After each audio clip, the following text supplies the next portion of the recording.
নমস্কার বন্ধুরা, মল্লিকা কিচেনে আজকে এই যে পুঁই শাক নিয়েছি। এই পুঁই শাকের একটি রেসিপি বানাবো। আপনারা কিন্তু শুরু থেকে শেষ পর্যন্ত আমার সঙ্গে থাকবেন।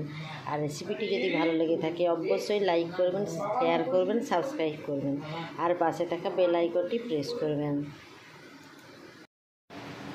কড়াতে কিন্তু 2 চামচ তেল দিয়ে দিয়েছি। শুধু তেলের উপরে কিন্তু ফোড়নও দিচ্ছি না, আমি পুঁই শাকগুলো দিয়ে একটু নাড়াচাড়া করে নিচ্ছি।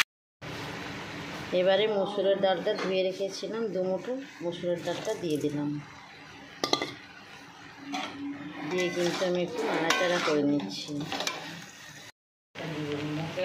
এবারে আন্দাজ মতো লবণ দিলাম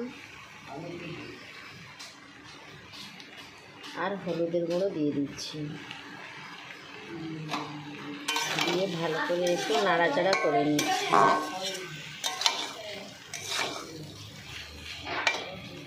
দিয়ে কিন্তু আমি এবার জল ঢেলে দিচ্ছি।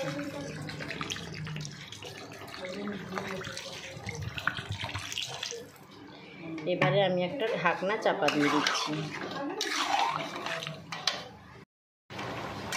ডাল আর পুঁই শাকটা কিন্তু পুরো সেদ্ধ হয়ে গেছে।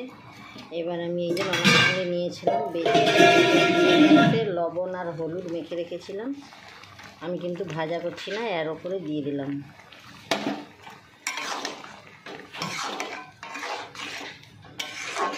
এবারে একটা আমি ঢাকনা চাপা দিয়ে দিচ্ছি।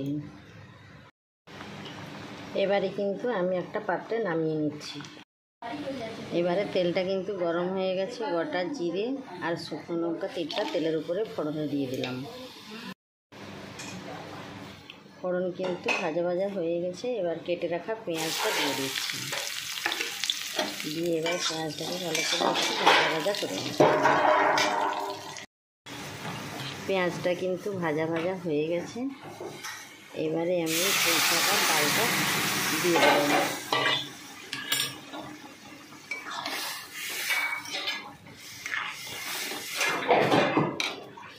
নামানোর আগে আমি কিন্তু গুঁড়ো মশলা দিয়ে দিচ্ছি।